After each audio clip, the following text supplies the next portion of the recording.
الحمد لله الذي وكفى وسلام على عباده الذين اصطفى عما بعد فقد قال الله أعوذ بالله من الشيطان الرجيم بسم الله الرحمن الرحيم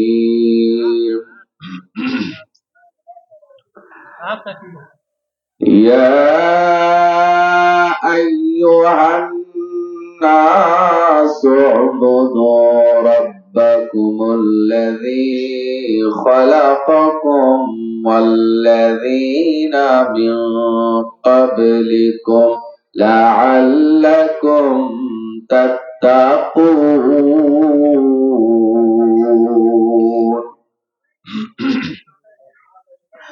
عما بعد فقد قال الله في آية الأخرى الذي خلق الموت والحياة ليبلوكم أيكم أحسن عملا وهو العزيز الغفور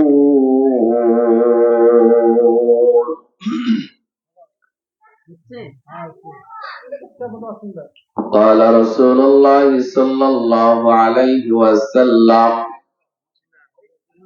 قال الله تعالى يا ابن آدم أنفق عليك رواه الترمذي হারিয়ে যাব একদিন আমি রব নাই ভুবনে চিরদিন হারিয়ে যাব একদিন আমি রব নাই ভুবনে চিরদিন ক্ষমা করে দিও তোমরা আমায় ভুল করে থাকি যদি কোনো দিন হারিয়ে যাব একদিন আমি রব নাই ভুবনে চিরদিন বাঁশবাগানে বা গোরস্থানে হয়তো দেবে মোরে কবর তোমরা আমায় যাবে ভুলে রাখবে না জানি কোনো খবর বাঁশবাগানে বা গোরস্থানে হয়তো দিবে মোরে কবর তোমরা আমায় যাবে ভুলে রাখবে না জানি কোনো খবর পড়বে কি মনে আমার কথা ফেলবে কি অশ্রু কোনো দিন হারিয়ে যাব একদিন আমি রব নাই ভুবনে চিরদিন লিল্লাহ তাকবীর এতগুলো মানুষ আপনারা এটা কোনো তাকবীরের আওয়াজ হইল হ্যাঁ তাকবীর দিলে খুশি হয় কে বলেন তো আল্লাহ আর না দিলে খুশি হয় কে শয়তান তাকবীর দিলে খুশি হয় আল্লাহ আর বেজার হয় শয়তান সব থেকে শয়তান এই আল্লাহু আকবার ধ্বনিকে বেশি ভয় পায় যখন আল্লাহু আকবার ধ্বনি দেয়া হয় তখন সে বায়ু ত্যাগ করতে করতে এত আসমানে চলে যায় যেখান থেকে আর এই তাকবীরের আওয়াজ শোনা যায় না এজন্য আমি আবারও লিল্লাহি তাকবীর বলছি আল্লাহু আকবার বলে হাত দুইটা বের করে এরকম সামনের দিকে ঝাড়া দিবেন। পারবেন তো ইনশাআল্লাহ? দেখেন সামনের জনকে যেন আবার না লাগে। যে চাপাচাপি হয়ে বসছেন একজন আরেকজনের লাগায়েন না, আবার মারামারি এখানে করা যাবে না। এত জোরে তাকবীরের আওয়াজটা দিবেন যাতে আশপাশে যে শয়তান গুলো আছে অন্তত বাংলাদেশ ছেড়ে যেন হিন্দুস্তানে পালিয়ে যায়। পারা যাবে তো ইনশাআল্লাহ? দেখি জাদুতাইয়ের মানুষ কেমন পারে। লিল্লাহে তাকবীর। এই আওয়াজে শয়তান দৌড়ায়। আরে মশাই তো পালাবে না। আরো জোরে শরীরের সমস্ত শক্তি একেবারে কণ্ঠের কাছে নিয়ে এসে জোরে সোরে আওয়াজ দিবেন, লিল্লাহে তাকবীর। আল কুরআনের আলো, সহিহ হাদিসের আলো, দুর্নীতির আলো। ভাই এটাও বলে ঘরে জ্বলবে কোন? এই দুর্নীতি মুক্ত বাংলাদেশ গড়ার জন্য আমার হাজার হাজার ছাত্র ভাই জীবন দিল। এই শেষ আমার ওসমান হাদি ভাই তার জীবনটা পর্যন্ত বিলাই দিয়ে গেল দুর্নীতি মুক্ত দেশ গড়ার জন্য। আরে নারা নাকি দুর্নীতি ঘরে ঘরে জ্বলবে, এটা ভুলে বলে ফেলছেন তাই না? আমরা সবাই দুর্নীতি মুক্ত দেশ চাই। কোন দুর্নীতিবাজের ঠাঁই এই বাংলাদেশে হবে না।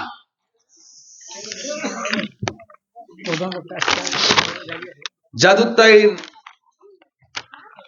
ইসলাহিয়া মহিলা মাদ্রাসার উদ্যোগে দ্বিতীয় বার্ষিকী আজকের এই বিশাল ওয়াজ মাহফিলের সম্মানিত সুযোগ্য সভাপতি, সহসভাপতি, প্রধান আলোচক শেখ গোলাম রাব্বানী হাফিজাহুল্লাহ, উনি উপস্থিত হয়েছেন। পড়েন আলহামদুলিল্লাহ।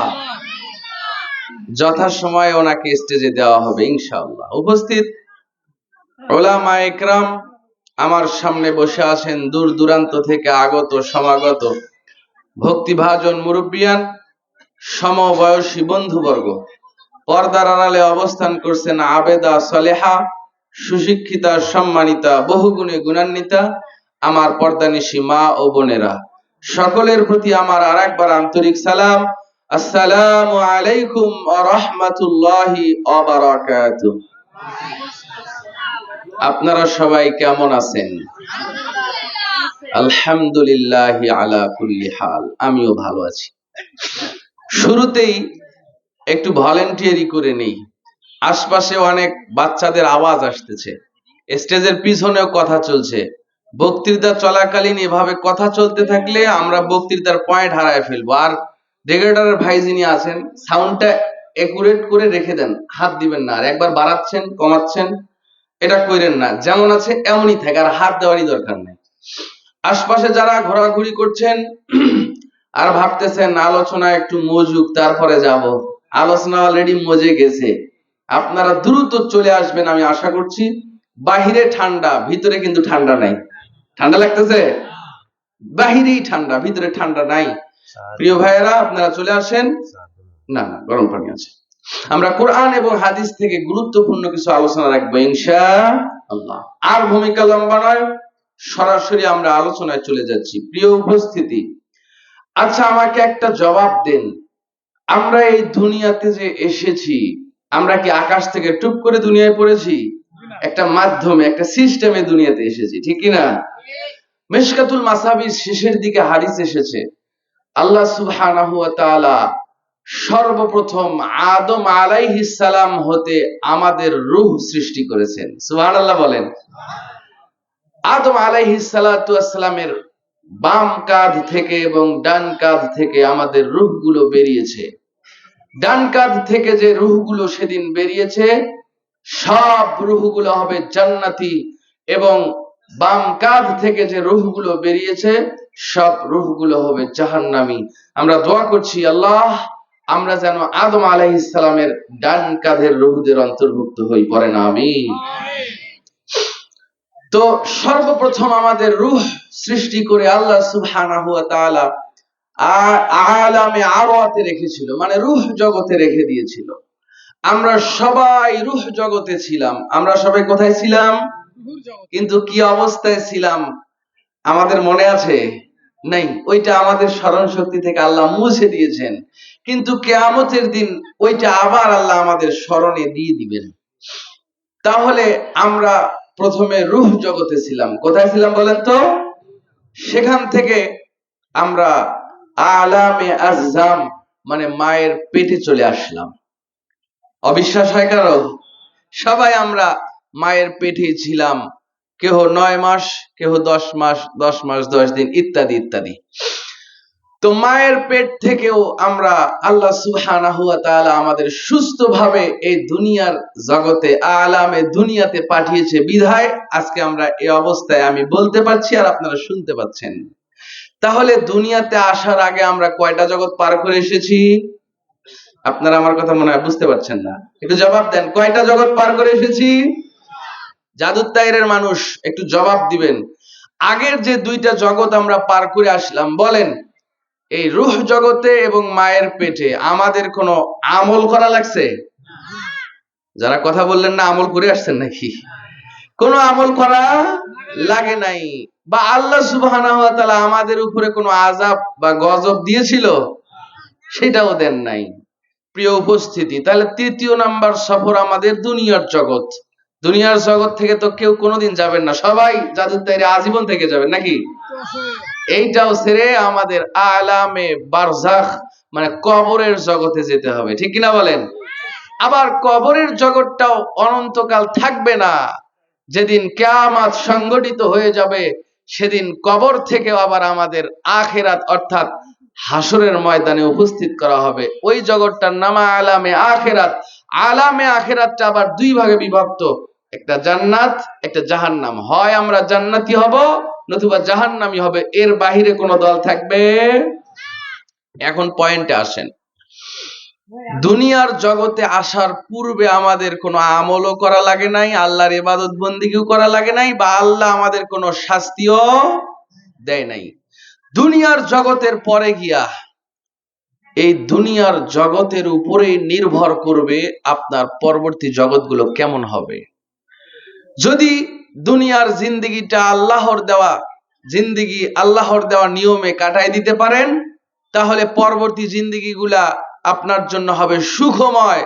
আর যদি দুনিয়ার জীবনটা নিজের খেল তামাশা মতো কাটায়া দেন, নিজের ইচ্ছাকে প্রাধান্য দেন, নিজের ইচ্ছা মতো চলেন, তবে পরবর্তী জগৎগুলো আপনার জন্য হবে দুঃখময়। প্রিয় উপস্থিতি, এজন্য এই দুনিয়ার জগৎটা সব থেকে গুরুত্বপূর্ণ জগৎ।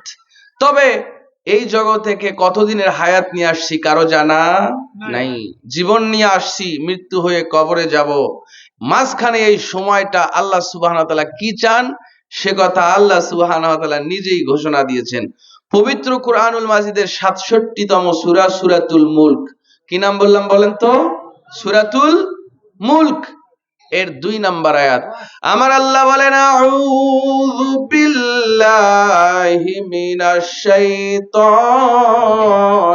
রাজীম।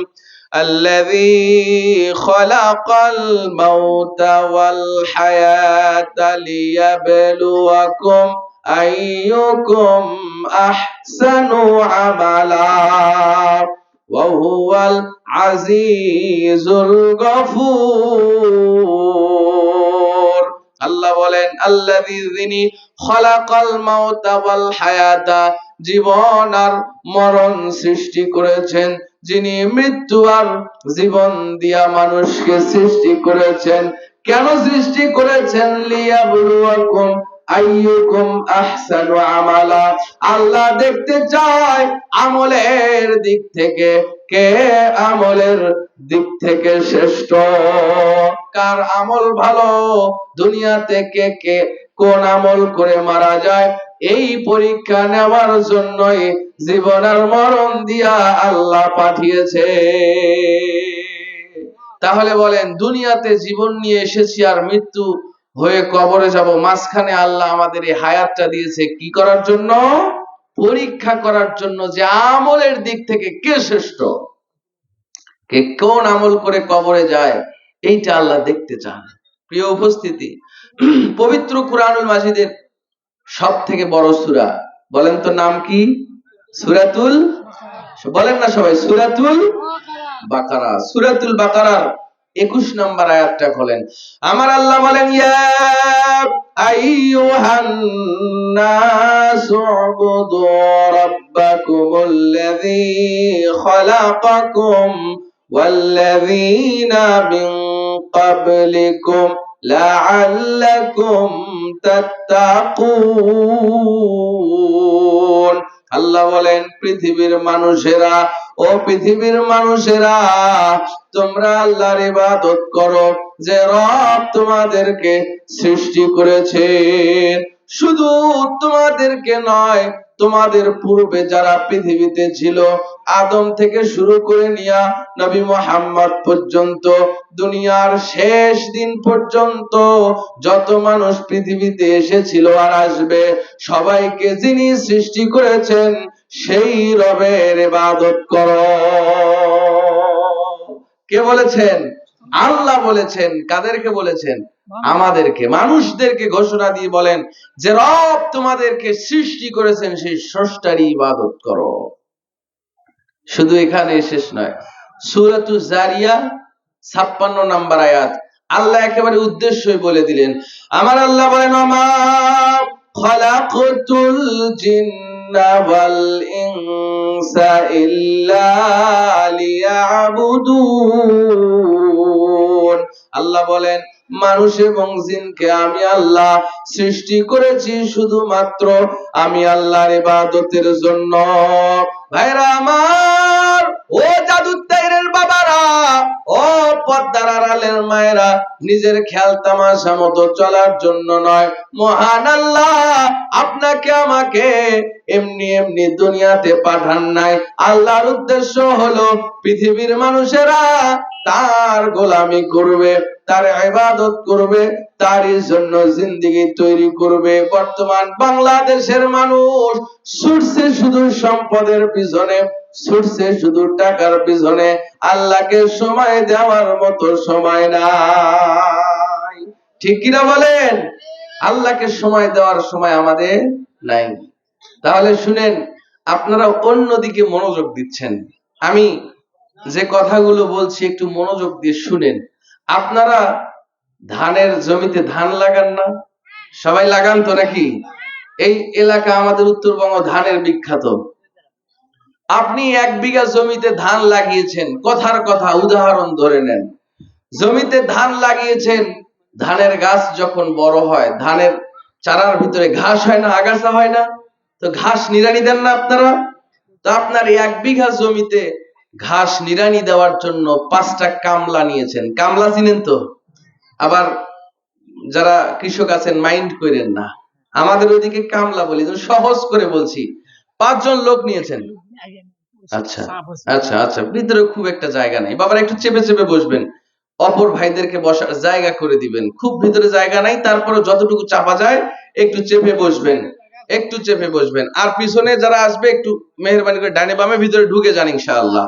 শুনেন ভাইরা আমার, মনোযোগ দেন, আপনারা আমার দিকে তাকান। তাহলে বলছিলাম 1 বিঘা জমিতে ধানের ফসল করেছেন এবং ওই জমির ঘাস নিড়ানি দেওয়ার জন্য কয়জন কামলা নিয়েছেন? মনোযোগ নাই আপনাদের। কয়জন? 5 জন লোক নিয়েছেন। সকালবেলা খাওয়া দাওয়া করালেন, এরপরে দেখবেন আমার এই দেশে কামলা নিলে কামলারে বিড়ি পর্যন্ত দিতে হয়। ঠিক না ভাই? ঠিক। বিড়ি না দিলে কাজ করে না। বিড়ির প্যাকেটও পকেটে তুলে দিলেন, যাও আমার জমিতে কাজ করো। এরপরে দুপুরেরও খানা খাওয়াইলেন গরুর মাংস দিয়া। কিন্তু বিকেল বেলা জমিতে গিয়ে দেখেন এই 5 বেটার এক বেটাও জমির একটা ঘাসও উঠায় নাই। জমির ভিতর দিয়ে ঘুরে বেড়াইছে, ইচ্ছা মতো সারাদিন কাটাইছে। এখন বিকেল বেলা যখন কামলার দাম নিতে আসছে, টাকা দিবেন না মার দিবেন? কথা বলে না। টাকা দিবেন না মার দিবেন? তাহলে আপনার নেওয়া কামলা আপনি খাওয়ালেন, আপনি সিগারেটও কিনে দিলেন, জমিতে কাজ করে নাই, তাই বলছেন যে সন্ধ্যায় আসলে মার দিবেন। তো আল্লাহর আব্দ, আমরা গোলাম, আল্লাহর পাঠানো বান্দা, তিনার উদ্দেশ্য হলো তার ইবাদত করা, সেটা বাদ দিয়া নিজের খেল তামাশা মতো চললেন। ফজরের আজান হলো, উঠলেন না। আজান কিন্তু মুয়াজ্জিনের মুখ, কিন্তু ডাকগুলো কার? আল্লাহ। আজান কিন্তু ওহীর মাধ্যমে আসছে, বুঝতে পেরেছেন? ডাকগুলো আল্লাহর। ফজরের ডাক শুনলেন, উঠলেন না। তাহলে মরার পরে আল্লাহ জান্নাতের ওই হুর দিবেন না মার দিবেন? স্বীকার আপনারাই করে নিলেন। ওয়াজ কিন্তু আমার থেকে আপনারাই বেশি জানেন, আমি এটা খুব ভালো করে জানি। যে ওয়াজই করি সব ওয়াজই জানা, শুধু আমল নাই। ভাইরা আমার, একটু সামনে যাই। দুনিয়াতে যারা সারা দিন রাত, না না এভাবে ডিস্টার্ব দিয়েন না, বসেন, আপনি বসেন, আমি দেখবো। ওই পাশে যারা আসছেন ভাই সামনে আসেন তো, ডাইনে চলে যান। কথা বললে আলোচনার মনোযোগ হারিয়ে যায়, এভাবে ডিস্টার্ব দিবেন না, বসেন আপনারা।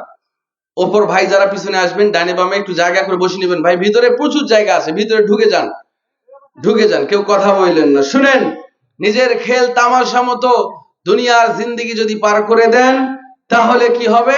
আল্লাহ বলছেন সূরাতুত তাহা ৭৪ নম্বর আয়াত, আমার আল্লাহ বলেন ইন্নাহু মাইয়াতি রাব্বাহু মুজরিমা ফা ইন্না লাহু জাহান্নামা লা ইয়ামুতু ফিহা ওয়ালা ইয়াহইয়া।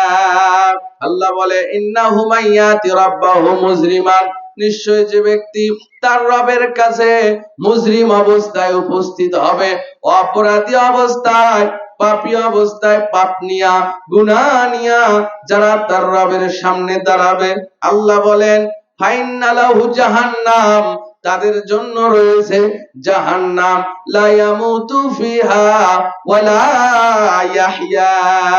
জাহান্নামীরা জাহান্নামে যাওয়ার পরে জাহান্নামের মধ্যে তারা বেঁচেও থাকতে পারবে না, আবার মরেও যাবে না, শাস্তির পর শাস্তি ভোগ করতে থাকবে। জাহান্নামের আগুনের চামড়াগুলো পুড়ে শরীরের চামড়াগুলো শরীর থেকে খসে পড়বে, গোশতগুলো খসে পড়বে, আবার নতুন করে চামড়া পরিধান করে দেওয়া হবে। শাস্তি সহ্য করতে না পেরে জাদুর তাইরের বাবারা মৃত্যু সেদিন কামনা করবে, মরে যেতে চাইবে, কিন্তু চাইলেও সেদিন মরতেও পারবে না, মরণ হবে না, আবার বেঁচেও থাকতে পারবে না। শাস্তির পর শাস্তি চলতে থাকবে, শাস্তি শেষের কোনো সিদ্ধান্ত নাই। তাই দুনিয়াতে খেল তামাশা মতো চলেন, আর জাহান্নামে এই শাস্তির জন্য অপেক্ষা করেন।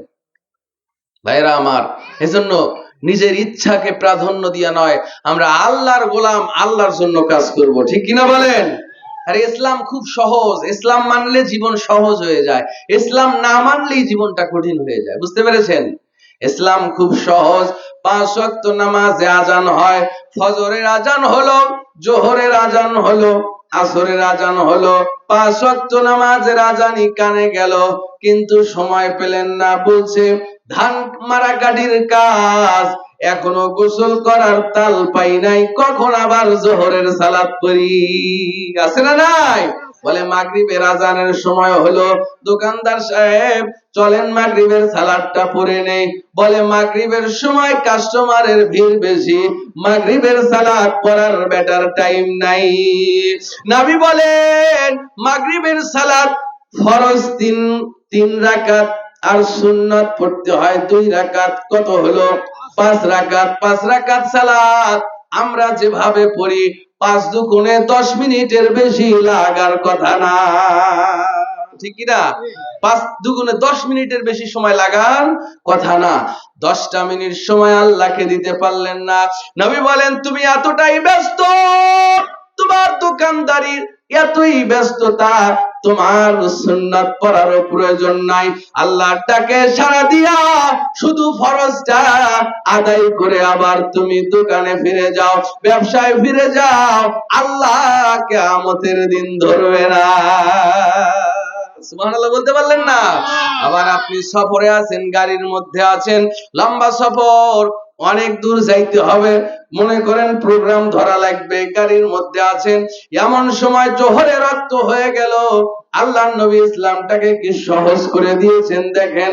আল্লাহর নবী বলেন যখনই সফরে গেলা, জোহরের ফরজ নামাজ কয় রাকাত বলেন তো? আওয়াজ দেখুন, কয় রাকাত? আসরের ফরজ কয় রাকাত? নবী বলেন যোহর এবং আসর 4 4 8 রাকাত ফরজ সালাত হয়। তোমার 8 রাকাত পড়ার প্রয়োজন নাই। যোহরের 2 আর আসরের 2 2 2 4 রাকাত পড়ে সফরে চলে যাও, সারা দিন ঘোরো, আর কোনো অসুবিধা নাই। সুবহানাল্লাহ বলতে পারলেন না? সফরের কসর সালাতের নিয়মই আমরা জানি না। যত 4 রাকাতের ফরজ সালাত আছে সব 2 রাকাত 2 রাকাত পড়বেন। মাগরিব আর ফজর ঠিক থাকবে, কোন সুন্নত নফল পড়তে হবে না। তবে রাসূল সফর অবস্থাতেও আপনার বিতরের সালাত আর ফজরের 2 রাকাত সুন্নাত পড়তেন। পড়বেন আপনারা ইনশাআল্লাহ বলেন। আর কোন সুন্নাত নফলের প্রয়োজনই নাই, 4 রাকাত গুলো 2 রাকাত পড়বেন। বলেন সহজ হলো না কঠিন হলো? এজন্যই বলেছি ইসলাম খুব সহজ, ইসলাম মানতে পারলে খুব সহজ, কিন্তু আমরাই আমাদের উপরে এটাকে কঠিন করে নিয়েছি।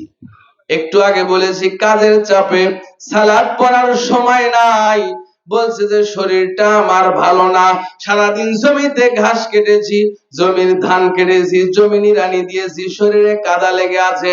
ইসলাম বলে তোমার নতুন জামা পরতে গেলে, গোসল করতে গেলে সালাতের ওয়াক্ত পার হয়ে যাবে, প্রয়োজন নাই। যে অবস্থায় আছো শরীরে কাদা আছে, ইসলাম বলে অসুবিধা নাই। শরীরে ঘাম আছে, অসুবিধা নাই। মাঠের মধ্যে পানির ব্যবস্থা নাই, তবু অসুবিধা নাই। রাসূল বলে মাটিতে হাত মেরে মুখ আর হাতটা একবার করে মাসে করে তুমি সালাতে দাঁড়ায়া যাও, সালাত যিনি কবুল করে নেবেন তিনি কে? সহজ হলো না কঠিন হলো? ইসলাম খুব সহজ, ইসলাম কিন্তু কঠিন নয়, কিন্তু আমরাই ইসলামটাকে কঠিন করে নিয়েছি। তাই তো আল্লাহ পবিত্র কুরআনুল মাজিদে সূরাতুল আলা 16 এবং 17 নম্বর আয়াতে বলেন, বাল তুউথিরুনাল হায়াতাদ দুনিয়া ওয়াল আখিরাতু খায়রুন ওয়া আবকা। আল্লাহ বলেন বরং তোমরা পার্থিব জীবনকে, দুনিয়ার জীবনকে বেশি অগ্রাধিকার দিয়ে থাকো, অথচ আখিরাতটা তোমাদের জন্য উত্তম এবং চিরস্থায়ী। ভাইরা আমার, দুনিয়া হলো ক্ষণস্থায়ী আর আখিরাত হলো চিরস্থায়ী। দুনিয়ার একটা শেষ আছে, আখিরাতের কিন্তু শেষ নাই। তাই তো মুমিন কখনোই দুনিয়া সুন্দর করার জন্য, দুনিয়ার কাজকর্মের জন্য আল্লাহকে ভুলে যেতে পারে না, আল্লাহকে সময় দেওয়ার মতো সময় নষ্ট করতে পারে না। তাই তো নবী বলেন আদ দুনিয়া সিজনুল মুমিন ওয়া জান্নাতুল কাফির। দুনিয়াতে যারা ঈমানদার, যারা মুমিন, তাদের জন্য দুনিয়াটা জেলখানার মতো, আর কাফেরের জন্য জান্নাত। জেলখানায় মানুষ কি খুব সুখে থাকে? জেলখানায় যেমন সুখে থাকে না, মুমিন দুনিয়ারও সুখ তালাশ করে না। মুমিন সুখ তালাশ করে আখিরাতের, ঠিক কিনা বলেন? আর যারা কাফের ওরা দুনিয়াতে জান্নাতের সুখ খুঁজতে চায়। ভাইরা আমার, একটু খেয়াল করেন আমাদের চরিত্র, আমাদের মন মানসিকতা আর সাহাবীদের চরিত্র মন মানসিকতা কেমন ছিল একটা উদাহরণ দেই। দেখেন আপনাদের আল্লাহ ভীতি জন্মায় কিনা, আখিরাতের প্রতি মনোযোগ সৃষ্টি হয় কিনা। হযরতে আবু বকর রাদিয়াল্লাহু তাআলা আনহু ইসলামের প্রথম খলিফা, আল্লাহর নবীর মৃত্যুর পরে তিনি খেলাফত হাতে নেন। আপনারা জানেন একটু আগে কোন একজন আলেম বক্তৃতা দিচ্ছিলেন, আবু বকর তিনি কাপড়ের ব্যবসায়ী ছিলেন, কাপড়ের ব্যবসা করতেন। কাপড়ের ব্যবসা করলে রাষ্ট্রের সময় দিতে পারে না, সময়ের ব্যাঘাত ঘটে যায়। ব্যবসায় মগ্ন হলে রাষ্ট্রের কাজ করতে পারে না, রাষ্ট্রের কাজে আসলে আবার ব্যবসা করতে পারে না। কাপড়ের ব্যবসা দিয়া আবু বকর সংসার চালাতেন। ভাইরা আমার, হযরত ওমর আবু বকরকে নিয়ে একদিন বসলেন, ডাক দিয়ে বলে, ভাই আবু বকর, তুমি যদি কাপড়ের ব্যবসা চালায় যাও, রাষ্ট্রের তোমার সময় দিতে ব্যাঘাত ঘটবে। তুমি কাপড়ের ব্যবসা বাদ দিয়া দাও আর রাষ্ট্রের কাজে নিয়োজিত হও। আবু বকর ডাক দিয়ে বললেন, ভাই আমার, আমি যদি ব্যবসা বাণিজ্য বাদ দিয়া দেই, আমার পরিবার কেমনে চলবে? পরিবারের খাবার কি হবে? ওমর ডাক দিয়ে বলে, রাষ্ট্রে থেকে তোমার একটা ভাতা নির্ধারণ করে দে, তুমি রাষ্ট্রের কাজ করবা আর সরকারি ভাতা নিয়া পরিবার চালাবা। সুবহানাল্লাহ বলেন। আবু বকর ডাক দিয়ে বলেন, দেখেন মন মানসিকতা কেমন।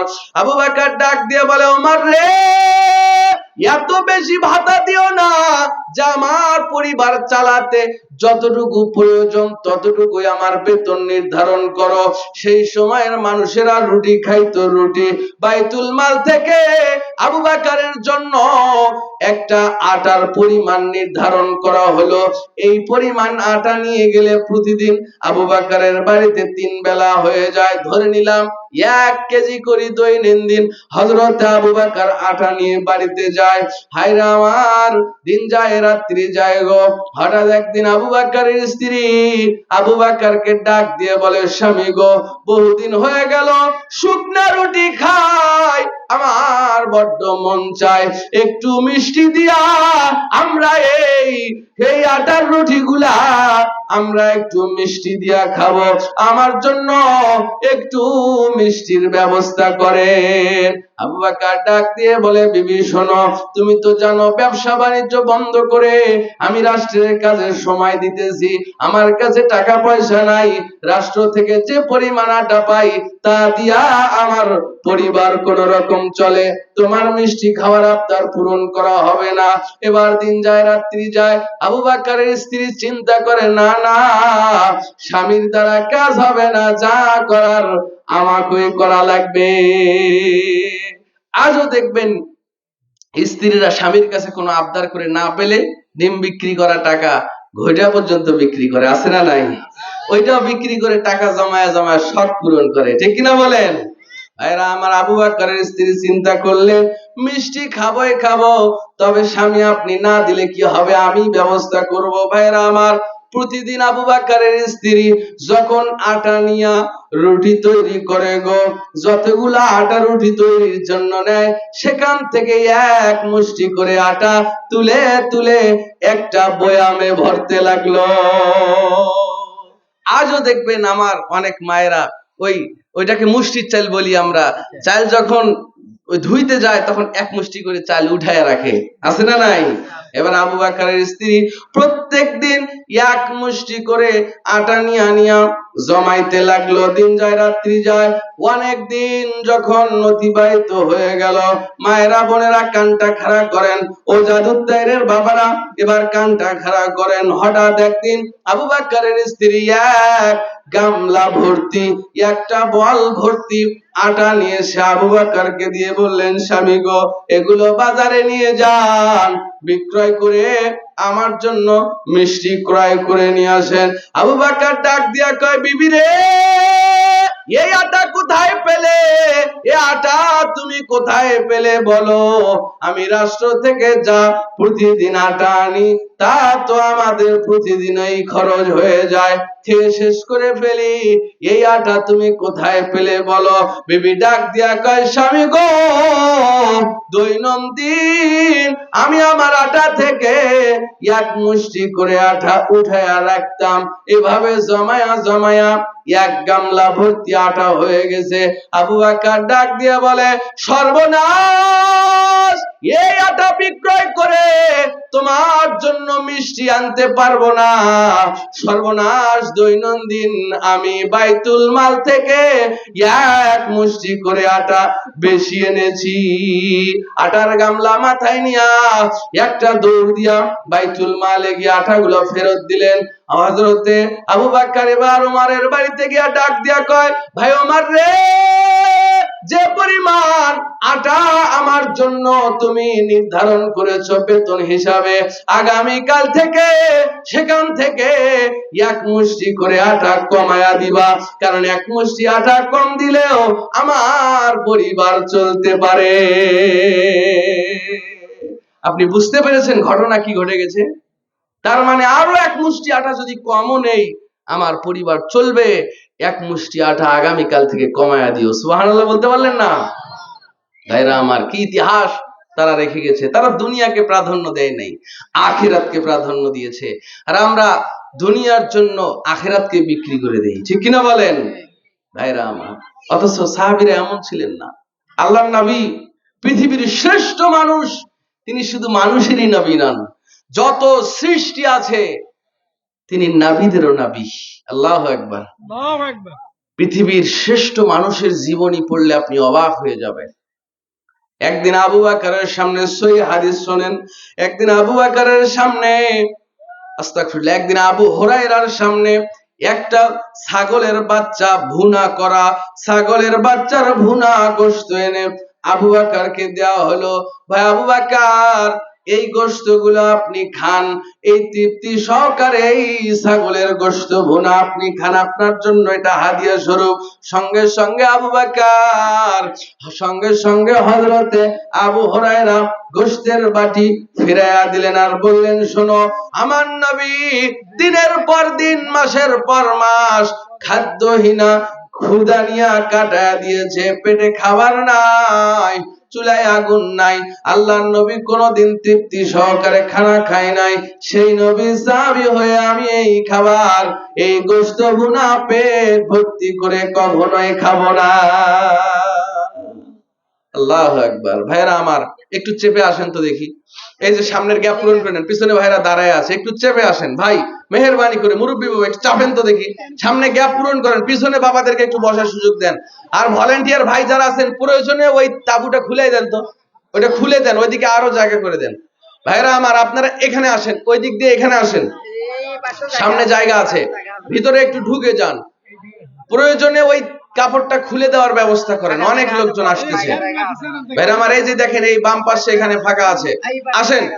ওই যুবক ভাইরা, আপনারা একটু এদিকে আসেন, এদিকে জায়গা আছে, কথা বললেন না। ভাইরা আমার, আমি কথা বলছি, আপনারা কেউ কথা বললেন না, আপনারা একটু চুপ থাকেন, আমাকে বলতে দেন। যুবক ভাইরা এই পাশে আসেন মেহেরবানি করে, আরে সামনে আসলে সুবিধা বেশি হবে আপনাদের। মায়েরা বোনেরা, আপনারা একটু চেপে চেপে বসবেন, অপর মা বোনকে বসার সুযোগ করে দিবেন।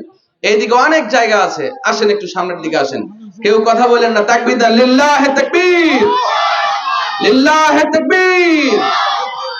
ভাইরা আমার, তাহলে বলছিলাম, পৃথিবীর সর্বশ্রেষ্ঠ মানুষ আমাদের নবী, তার জীবনীটা কেমন ছিল, তিনি কিভাবে জীবন অতিবাহিত করেছেন শোনেন। হযরতে ইবনে মাসউদ রাদিয়াল্লাহু তাআলা আনহু ইনি বলেন, সহিহ হাদিসের ঘটনা শুনেন, আল্লাহর নবীর বাড়িতে একদিন আমি গেলাম। আল্লাহর নবীর বাড়িতে গিয়া দেখি, নামা আলা হাসিরিন, বিশ্ব নবী একটা খেজুরের পাতা দিয়ে বানানো চাটাইয়ের উপরে, টালায়ের উপরে ঘুমায় আছে, সরাসরি মাটিতে, কোনো দামি বিছানা নাই, কোনো দামি খাট নাই, জাজিম নাই, তোশকের ব্যবস্থা নাই।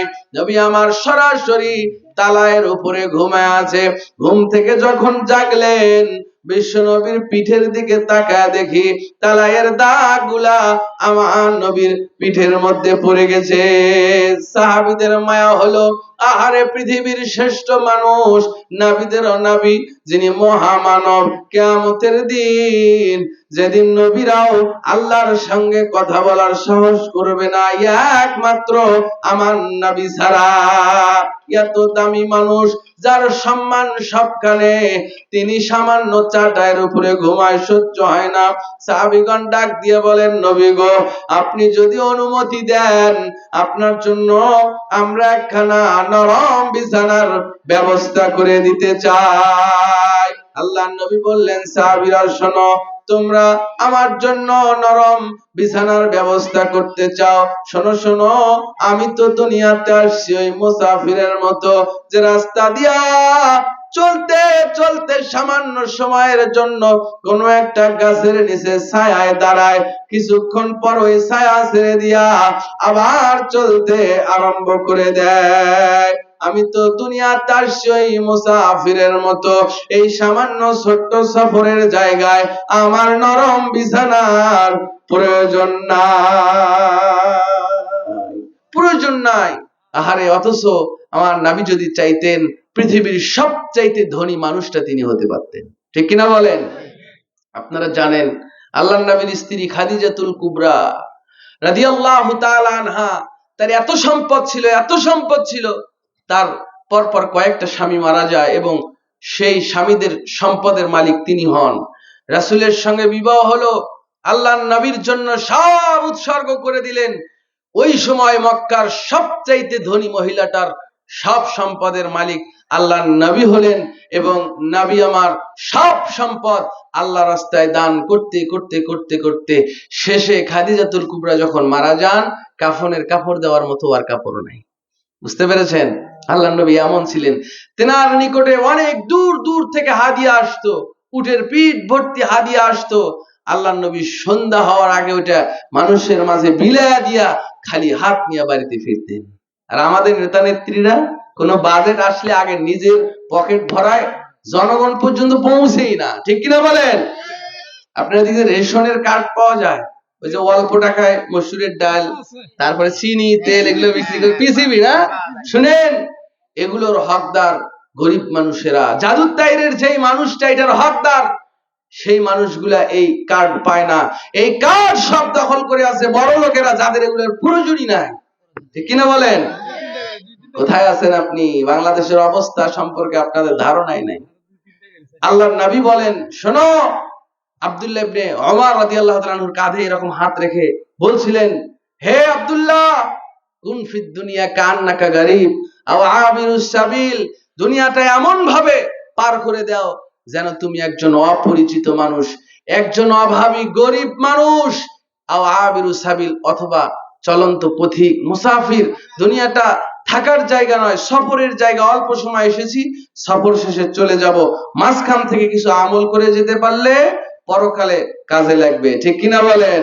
বলছিলাম, সাহাবীরা তারা আখিরাতের জন্য দুনিয়াকে ত্যাগ করেছে, আর আমরা দুনিয়ার জন্য আখিরাতকে ত্যাগ করে দিচ্ছি। ভাইরা আমার, আরেকটা উদাহরণ নেন। হযরত আবু তালহা রাদিয়াল্লাহু তাআলা আনহু, এনার একখানা খেজুরের বাগান ছিল, অনেক বড় সড়ো একটা খেজুরের বাগান। আর এই বাগানের খেজুর গাছগুলো এতটাই ঘন ছিল, বাগানের ভিতরে ঢুকলে আসমান দেখা যায় না। বুঝতে পেরেছেন? মানে গাছের ডালের চাপে আকাশ দেখা যায় না। হযরত আবু তালহা রাদিয়াল্লাহু তাআলা আনহু ইনি বলেন, আমি একদিন আমার ওই বাগানের মধ্যে আমি খেজুরের গাছ দেখার জন্য, বাগান পরিদর্শনের জন্য বাগানে গেলাম। এমন সময় সালাতের ওয়াক্ত হলো, আমি সালাত পড়ার জন্য আমার বাগানের মধ্যেই সালাতে দাঁড়ায় গেলাম। আরে আমি যখন সালাতরত অবস্থায়, এমন সময় আমার খেজুরের বাগানে পাকা খেজুর খাওয়ার জন্য আকাশের একটা পাখি ঢুকেছে। দেখবেন ফলের যখন সিজন আসে, ফল খাওয়ার জন্য আকাশের পাখি গাছে নামে কি নামে না? অবশ্যই নেমে যায়। ভাইরা আমার, ধান যখন পেকে যায়, অসংখ্য পাখিরা দেখবেন ধান খেতে আসে, আমরা ঢিল মেরে ওদের তাড়ায়া দেই। ঠিক না বেঠি? এটা কইরেন না। ওই যে পাকা দেখবেন গাছে পেঁপে পেকে আছে, একটা পাখি একটু খাচ্ছে, ওই পাখিরে ঢিল দিয়ে তাড়ায়া দেয়। একটা পাখি আর কতটুকু খাবে বলেন তো? 40 থেকে 50 গ্রাম, এর বেশি না। বুঝতে পেরেছেন? যদি পাখিরে না তাড়ায়া দেন, আপনার সহিহ মুসলিমের কিতাবুল বুয়ুর ভিতরে হাদিস আছে, আল্লাহর নবী বলেন, আসমানের পাখিতে যদি গাছের ফল খায়, তো আল্লাহ বলেন না, আল্লাহর নবী বলেন, আল্লাহ ওই সামান্য ফল খেলো যে পাখি, এর বিনিময়ে 7 গার সওয়াব আপনার আমলনামায় লিখে দিবেন। এত আস্তে বললেন সুবহানাল্লাহ, জোরে বলুন সুবহানাল্লাহ। দেখবেন বাড়ির পাশে যাদের জমি আছে ধান খেতে, অনেক সময় ছাগলে গিয়া 2-4টা ধানের গাছ খায়, আছে না নাই? এমনও লোক এখানে বসে আছে, এক বাড়ি দিয়ে ছাগলের পা লুলা করে দিছে। ঠিক কিনা বলেন? গালি দিতে দিতে ছাগল আলার একেবারে ছাগল আলা কাউরে ছাড় দেয় নাই, এতই গালি দেওয়া দিচ্ছে। আবার সারাদিন ওই ছাগলটারে গাছের সঙ্গে মাথা উপরের দিকে বাঁধছে, যাতে ছাগলটা একটু বসতেও না পারে। এমন কষ্ট দেয় কি দেয় না? আচ্ছা বলেন, এতগুলো যে কাহিনী করলেন আপনি, আপনার ওই একটা ধানের গাছ কি আর ফিরে আসলো? আসলো? আসবে ফিরে? আসবে না। কিন্তু যদি ধৈর্য ধারণ করতেন, যদি চুপ থাকতেন, সুন্দরভাবে ওই ছাগলওয়ালাকে বুঝাইয়া দিতেন যে আমার জমিতে এভাবে ক্ষতি করো না, তো রাসূল বলেন ওই ছাগল ওই একটা গাছ খাওয়ার কারণে আল্লাহ আপনার আমলনামায় সওয়াব লিখে দিবেন। ভাইরা আমার, এজন্য গালিগালাজ করবেন না। আর আপনাদেরও বলবো, ওই এই হাদিস শোনার পর আবার ছাগল ছেড়ে দিয়ে রাখেন না, একটু সাবধানে রাখবেন, অন্যের ক্ষতি করবেন না, এটা হারাম। পাড়া প্রতিবেশী যদি আপনার থেকে নিরাপত্তা লাভ না করে, তা রাসূল বলছেন আপনি ঈমানদারই নন। বুঝতে পেরেছেন? প্রতিবেশী নিরাপত্তা দিতে হবে প্রতিবেশীকে। ভাইরা আমার, বলছিলাম আবু তালহা তার বাগানের ভিতর সালাত পড়ছেন, এমন সময় আসমানের একটা পাখি এসে খেজুরের গাছ থেকে খেজুর খাচ্ছিলেন। খেজুর খাওয়া শেষে পাখিটা বাগান থেকে বের হয়ে যাবে, কিন্তু একটু আগে বলেছি বাগানের গাছগুলা এতটাই ঘন ছিল, এতটাই ঘন ছিল আকাশ দেখা যায় না। পাখিটা বাগান থেকে বেরোনোর রাস্তা পাচ্ছিল না, বাগানের মধ্যে ঘুরতেছে আর কিচিরমিচির করে পাখিটা ডাকাডাকি করতেছে। আবু তালহা এমন সময় নামাজরত অবস্থায় নামাজ পড়তে পড়তে হঠাৎ তার চিন্তা পাখির দিকে চলে গেছে। আহারে, বাগান থেকে পাখিটা বেরোতে পারতেছে না, এই চিন্তা করতেই নামাজ কয় রাকাত পড়েছে আর মনে নাই। বুঝতে পেরেছেন? পাখির চিন্তায় কয় রাকাত নামাজ পড়েছে ভুলে গেছে। আল্লাহু আকবার। দেখেন ঘটনা কি হলো। আবু তালহা মনে মনে চিন্তা করে, সর্বনাশ, নামাজে পাখির চিন্তা কেমনে ঢুকলো, পাখির চিন্তায় নামাজের রাকাত সংখ্যা যে ভুলে গেলাম। হায় রে হায়, সর্বনাশ, কিয়ামতের দিন আল্লাহ যদি আমারে জিজ্ঞেস করে, আবু তালহা সামান্য পাখির চিন্তায় নামাজ কেমনে ভুলে গেলি, জবাব দিতে পারবো না। তিনি নামাজটা ছেড়ে দিয়া পুনরায় ইকামত দিয়া সালাতটা আদায় করে এবার এক দৌড় দিয়া নবীর কাছে চলে গেলেন। নবীকে ঘটনা খুলে বললেন, ডাক দিয়া কয়, ইয়া রাসূলুল্লাহ, আজকে যদি আমার এই খেজুরের বাগানটা না থাকতো, আমি বাগানেও যাইতাম না, আর বাগানে সালাতও পড়তাম না, আর আমার সালাতের মধ্যে ভুলও হইতো না। ও নবী মুহাম্মদ, চাই না এমন বাগান, যে বাগান আমাকে আল্লাহরে ভুলায়া দেয়, যে বাগান আমার নামাজ ভুলায়া দেয়, এমন বাগানের আমার প্রয়োজন নাই। আল্লাহর কসম, এই মুহূর্তে আমার খেজুরের বাগান আমি আপনি নবীকে দিয়া দিলাম। আর জোরে বলেন সুবহানাল্লাহ, লিল্লাহি তাকবীর। এই বাগানের খেজুর আপনি বিক্রয় করে ইসলামের পথে কাজে লাগান। আজ থেকে এই বাগানের মালিক আমি আবু তালহা নই। সাহাবা চরিত্র নামে একটা কিতাব আছে, 3 খণ্ডের কিতাব, ওখানে ঘটনা পেয়ে যাবেন ইনশাআল্লাহ। তাহলে বলছিলাম, সাহাবীরা আখিরাতের জন্য দুনিয়াকে ত্যাগ করেছে, আর আমরা দুনিয়ার জন্য কি ত্যাগ করছি? আখিরাতকে ত্যাগ করে দিচ্ছি। আহারে, দেখবেন রমজান মাসে ওই মারাকাটি গত কয়েকটা রমজান কিন্তু মারাকাটির মাধ্যমে পড়ছে, তাই না? এখানেই অনেক লোক বসে আছে ধান মারাকাটির জন্য রমজানের সিয়াম পর্যন্ত রাখেনি। আপনারাই আবার ঠিক বলছে ভাইরা আমার। সুতরাং এজন্য বলছি, সাহাবীরা দুনিয়া ত্যাগ করেছে, আর আমরা আখিরাতকে ত্যাগ করে দিচ্ছি। আহা, আসেন আর একটু সামনে যাই ভাইরা আমার। আগেই বলছি, মানুষের জীবনের কয়েকটা সফর, তার মধ্যে আমরা এখন 3য় নাম্বার সফরে অবস্থান করছি। ও ইসলাম দরদি ভাইরা, দুনিয়ার জীবনটা পরীক্ষার জন্য আল্লাহ পাঠিয়েছেন। দুনিয়ার জিন্দেগিতে যদি ভালো আমল করে যান, পরবর্তী জগৎগুলো ভালো হবে। আর দুনিয়ায় যদি নিজের খেল তামাশা মতো চলেন, নিজের ইচ্ছাকে প্রাধান্য দিয়ে চলেন, পরবর্তী জগৎগুলো আপনার জন্য কঠিন হয়ে যাবে। ভাইরা আমার, শোনেন গো, আল্লাহ পৃথিবীতে মানুষকে পাঠিয়েছে আমল করবার জন্য। বারবার শুরু থেকে একটা বিষয় গুরুত্ব দিয়ে বলেছি, যত আমল আছে, যত ইবাদত বন্দেগী আছে দুনিয়াতে, সবার প্রথমে 1 নম্বরে সালাত। 1 নম্বরে কি? আর যদি কোনো আমল নাও করতে পারেন, কথার কথা, আর যদি কোনো আমল নাও করতে পারেন, জীবন থাকতে জ্ঞান থাকতে কোনদিন নামাজের সাথে আপোষ করবেন না। নামাজ ঠিক, সব ঠিক, নামাজ নেই, কিচ্ছু নাই। কিয়ামতের দিন আল্লাহ সর্বপ্রথম নামাজের হিসাব নেবেন, এবং জাহান্নামে যাওয়ার প্রধান কারণও হবে নামাজ ত্যাগ করা। এজন্য কোনোভাবেই সালাত ছেড়ে দিবেন না। সালাত ঠিক, সব ঠিক, সালাত নাই, কিচ্ছু নাই। দান সাদকা করে মাহফিল সারা রাত শুনে সেদিন বাঁচতে পারবেন না। এখানে অসংখ্য লোক বসে আছে যারা এশার সালাত করে বসে নাই, আবার বাড়িতে গিয়ে ঘুমাবে, ফজরটাও পড়বে না, এখানেই আছে। তো লাভ হলো কি ভাইরা আমার? সুতরাং মাহফিলের ওয়াজ মাহফিলে রেখে যাবেন না, মাহফিলের ওয়াজ মাহফিলে রেখে যাবেন না। একটু আমল করার চেষ্টা করেন, একটু আমলের নিয়তে শুনেন। ভাইরা আমার, একটু সামনে যাই, শুনেন। দুনিয়াতে যত আমল আছে তার এক নম্বরে কি বলছি? সালাত পড়া। সালাত কোনোভাবে ছাড়বেন না।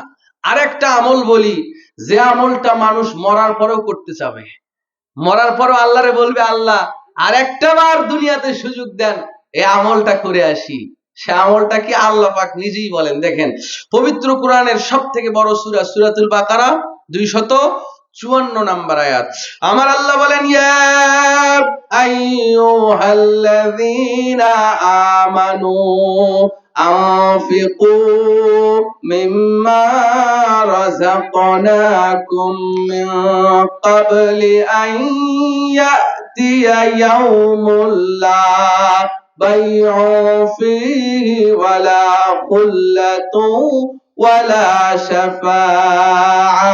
আল্লাহ বলে, ও হে যারা ঈমান এনেছো, ঈমানদারেরা, আনফিকু মিম্মা রাযাকনাকুম, আমি আল্লাহর দেওয়া রিজিক থেকে আমি আল্লাহর রাস্তায় ব্যয় করো। কথাটা আবার শোনেন, আল্লাহ বলেন আমি আল্লাহর দেওয়ার সম্পদ থেকে আমি আল্লাহকেই দাও, আমি আল্লাহর রাস্তায় ব্যয় করো। মিন ক্বাবলি আন ইয়াতিয়া ইয়াউমুল লা বাইউন ফীহি ওয়ালা খুল্লাতুন ওয়ালা শাফাআ, ওই দিন আসার পূর্বে যেদিন কোনো বেচা কিনা চলবে না, যেদিন কোনো বন্ধুত্ব থাকবে না, আর যেদিন কোনো শাফাআতকারী সুপারিশকারী খুঁজে পাবা না। ওই দিনটা হলো মৃত্যুর পর থেকে শুরু, আখিরাত বা কিয়ামত দিবস। সুতরাং ভাইরা আমার, মৃত্যু আসার পূর্বেই আল্লাহ বলছেন আমি আল্লাহর দেওয়া সম্পদ থেকে আমি আল্লাহকে দাও। তাহলে শুনেন, পৃথিবীতে যত সম্পদশালী মানুষ আছে কেউ বলতে পারবে না সেই সম্পদটা তার। কেউ কি বলতে পারবে? এই ডেকোরেশন ওয়ালা যিনি, যার যার আপনার এই ডেকোরেটর সবকিছু যার, সে যদি এখনই মরে যায়, মালিক অন্যজন হবে কি হবে না? আপনি যে বাড়ি থেকে আসছেন আর যে বাড়ি থেকে ঘুমাবেন, এই বাড়িটা আপনি আপনার বলে দাবি করতেছেন, আপনি এখনই মরে গেলে মালিকানা থাকবে? পরিবর্তন হয়ে যাবে না? আপনার ছেলেরা মালিক হবে, ছেলেরা একটা সময় মরে যাবে, আবার অন্যরা মালিক হবে। তাহলে চিরস্থায়ী এই সম্পদের মালিক আমরা কেউই নই। কিন্তু এই চিরস্থায়ী সম্পদের মালিক একজন, বলেন তো তিনি কে? আল্লাহ। সম্পদ আল্লাহ দেন। আল্লাহ ধনীকে মুহূর্তেই ফকির বানায়, আবার ফকিরকে বাদশা বানায়। এই ক্ষমতা কার? আল্লাহর। তাই তো আল্লাহ বলেন আমি আল্লাহ যতটুকু তোমাকে রিজিক দিয়েছি, যতটুকু সম্পদ দিয়েছি, সেখান থেকে আমাকেই দাও, আমি আল্লাহর রাস্তায় ব্যয় করো। আপনারাই এখানে যারা বসে আছেন তারাই কিয়ামতের দিন আল্লাহ সুবহানাহু ওয়া তাআলা আপনাদের সম্পদ গুলারে, যেগুলা ব্যাংকে জমা রেখে মরলেন না, এই সম্পদ টাকা পয়সা গুলারে বিশাল সাপ বানাবেন। সাপ দেখলে ভয় লাগে কি লাগে না? দুমুখ সাপ দেখছেন আপনারা, যার দুই দিকে মুখ, এমন সাপ দেখেছেন? আমি একটা সাপ দেখেছি দুমুখ সাপ, যেটা শরীরে আবার কাটাও ছিল, কাটা, দেখতেই ভয় লাগে, মাঝখানটা মোটা, দুই দিক চিকন। এরকম সম্পদকে সাপ বানায়া সেদিন আপনার গলায় ঝুলিয়ে দেওয়া হবে। সাপ, দুই মুখওয়ালা সাপ, দুই পাশ থেকে দুই গালে কামড় দিতে থাকবে আর বলতে থাকবে আনা মালুন, আমি তোমার সেই দুনিয়াতে ব্যাংকে জমিয়ে রাখা টাকা। বুঝতে পেরেছেন? সুতরাং ভাইরা আমার, একটু সামনে যাই। আল্লাহর নবী বলেন, সাহাবীরা শোনো, যারা আল্লাহ রাস্তায় দান করে, আল্লাহকে যারা দেয়, মূলত তাদের সম্পদ কমে না, সম্পদ বেড়ে যায়। আমরা মনে করি সম্পদ কমে, কিন্তু না। শোনেন, এই জাদুর তাইরের বাবারা, আপনারা একটা প্রশ্নের জবাব দেন তো, আপনার বয়স 50 বছর, 50 বছরে যতবার সেলুনে গিয়া মাথার চুল কেটেছেন, সবগুলো চুল যদি জমা করে রাখতেন, এরকম একটা স্টেজ চুল দিয়াই ভরে যেত। ঠিক না? ঠিক? এই সব চুল জমা করে রাখলে এরকম একটা স্টেজ ভরে যেত আমাদের চুল দিয়ে। কিন্তু যদি চুল কাটা বন্ধ করে দিতেন, মায়েরা বোনেরা, তাদের চুল খুব বেশি হলে কোমর পর্যন্ত যায়। আমি দেখেছি পুরুষ মানুষের কাঁধ বা তার নিচে, এর বেশি যায় না। তো চুল যদি না কাটতেন, তাহলে কোমর পর্যন্ত গিয়াই চুল বৃদ্ধি হওয়া কি হয়ে যেত? বন্ধ হয়ে যেত। কিন্তু চুল যত কেটেছেন, শুধু চুল বাড়তেই আছে, কাটতেই আছেন, বাড়তেই আছে, কাটতে আছেন, বাড়তেই আছে। যাকাত, সাদকা ঠিক এরকমই, সম্পদ থেকে যত ছাড়াই করবেন, যত দিবেন, সম্পদ শুধু বাড়তেই থাকবে। দেওয়া বন্ধ করবেন, বরকত বন্ধ হয়ে যাবে, বাড়াও বন্ধ হয়ে যাবে। ঠিক না ভাই? ঠিক। সুতরাং ভাইয়েরা আমার, আমরা মনে করি সম্পদ কমে, কিন্তু কমে না, মূলত বেড়ে যায়। আল্লাহু আকবার। ভাইয়েরা আমার শুনেন, সম্পদ দান করার জন্য সম্পদশালী হওয়া লাগে না। আপনারা মনে করেন যে জাদুর তাইরে টাকাওয়ালা পয়সাওয়ালা যারা, ওরাই শুধু দান করবে। আমি গরিব মানুষ, দিন আনি দিনে খাই, আমার আর কয় টাকা দান করব? দান করার জন্য টাকা পয়সার প্রয়োজন হয় না। একটা হাদিস অনুবাদ করে আলোচনাটা গুটিয়ে নিব ইনশাআল্লাহ। শোনেন, মিশকাতুল মাসাবি কিতাবের শেষের দিকে 6030 নাম্বার হাদিস। আল্লাহর নবী একদিন চাদর বিছায়া দিলেন, চাদর সামনে চাদর বিছায়া দিয়ে বললেন, যুদ্ধে যেতে হবে, দান করো। মহিলারা নাকের ফুল, কানের দুল, স্বর্ণ অলংকার চাদরের মধ্যে দিতে লাগলো। জাদুর তাইরের মহিলাদের মধ্যে একটা কুসংস্কার আছে, কুধারণা আছে, শিরকি আকীদা আছে, যদি নাক ফুল খোলে স্বামীর অমঙ্গল হয়। আছে না নাই? দেখবেন স্বামী মারা গেলে সাথে সাথে নাক ফুল খুলে ফেলে। কুসংস্কার, শিরকি কথাবার্তা, এই কথার কোনো ভিত্তি নাই। বুঝতে পেরেছেন? নাকে একটা রিং পড়েছে, আরো 2টা পড়ুক, অসুবিধা নাই। কানে একটা পড়েছে, কানে আরো 5 জায়গায় ফুটে করে পড়ুক, অসুবিধা নাই। তার সৌন্দর্যের জন্য যা ইচ্ছা সে তাই করতে পারে, কিন্তু নাকফুল স্বামী বেঁচে থাকতে খোলা যাবে না, খুললেও অমঙ্গল হবে, এই ধারণা করাই শিরক। বুঝাতে পেরেছি কি? মায়েরা বোনেরা কানটা খাড়া করেন। আল্লাহর নবী চাদর বিছায়া দিলেন, সাহাবীরা দান করো। মহিলারা দান করলেন, সাহাবীরা দান করতেছিলেন। হযরত উমর রাদিয়াল্লাহু তাআলা আনহু তিনি মনে মনে চিন্তা করলেন, আজকে আমি আবু বকরকে দান করে হারায়া দিব। কারণ আবু বকরের চাইতে আমার সম্পদ বেশি, আমার টাকা বেশি, আমি আবু বকরকে আজকে দানে হারায়া দিব। ভাইরা আমার, 2টা ক্ষেত্রে হিংসা করা যায়, একটা দানের ক্ষেত্রে আর একটা পড়াশোনার ক্ষেত্রে। কেউ যদি 500 টাকা দেয়, হিংসা করে বলতে পারেন আমি 600 টাকা দিব। কোন ছাত্র যদি দৈনিক 1 পৃষ্ঠা করে সবক ওস্তাদকে শোনায়, আর একটা ছাত্র হিংসা করে বলতে পারে আমি আগামীকাল 2 পৃষ্ঠা সবক শোনাবো। এই 2 ক্ষেত্রে হিংসা করা যায়, আর কোন ক্ষেত্রে জায়েজ নাই।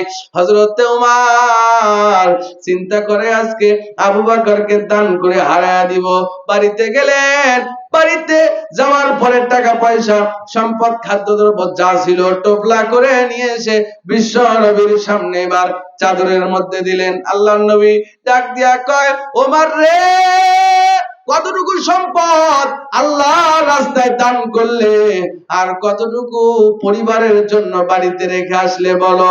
হযরতে ওমর ডাক দিয়া কয়, ইয়া রাসূলুল্লাহ, আল্লাহ আমাকে যে সম্পদ দান করেছে, যতটুকু সম্পদ দান করেছে নবী গো, অর্ধেকটা সম্পদ আমি আল্লাহর রাস্তায় দান করে দিলাম। জোরে বলেন সুবহানাল্লাহ। 5 বিঘা জমি থাকলে 2.5 বিঘায় দান করে দিয়েছে। 10 লাখ টাকা থাকলে 5 লাখ দিয়েছে। দানটা ছোট হলো না বড় হলো? অনেক বড় দান। জাদুর তাইর শুধু নয়, গোটা সাগাটা উপজেলা শুধু নয়, গোটা গাইবান্ধা জেলা নয়, গোটা বাংলাদেশ খুঁজলেও এমন দানবীর পাওয়া যাবে না। সম্পদের অর্ধেকটা দিয়ে দিয়েছে। কিছুক্ষণ পর হযরত আবু বকর ছোট্ট একটা টোপলা নিয়ে এসে এবার চাদরের মধ্যে রাখলেন। মনটা বড় খারাপ, গরিব মানুষ, বেশি দান করতে পারে নাই। নবী আমার ডাক দিয়ে বলে, আবু বকর, কতটুকু সম্পদ আল্লাহর রাস্তায় দিলে, আর কতটুকু বাড়িতে রেখে আসলে বলো। হযরত আবু বকর ডাক দিয়া কয়, নবী গো, আল্লাহ আমাকে সম্পদশালী বানায় নাই, তেমন টাকা পয়সা নাই নবী গো, তবে আল্লাহর কসম, আল্লাহ এবং আল্লাহ রাসূলকে বেঁধে রেখে, তার মানে আল্লাহ এবং আল্লাহ রাসূলের ভরসায় বাড়িতে যতটুকু টাকা ছিল, যতটুকু খাদ্যদ্রব্য ছিল, আল্লাহর কসম একটা দানাও বাড়িতে ছেড়ে আসি নাই। সমস্ত সম্পদ, সমস্ত টাকা পয়সা আমি আবু বকর আল্লাহর রাস্তায় দিয়া দিলাম। জোরে বলেন সুবহানাল্লাহ। বলেন, দানটা ছোট হলো না বড় হলো? সম্পদ দিল কম, কিন্তু উমরের থেকে দানটা বড় হলো। তাই তো দান করার জন্য অনেক সম্পদশালী হইতে হয় না। আল্লাহ সুবহানাহু ওয়া তাআলা আপনার দানের জিনিস নেন না, গ্রহণ করেন না। শুনেন, মসজিদে ফ্যান দান করেন না অনেকে, ফ্যানের বাতাস কে খায়?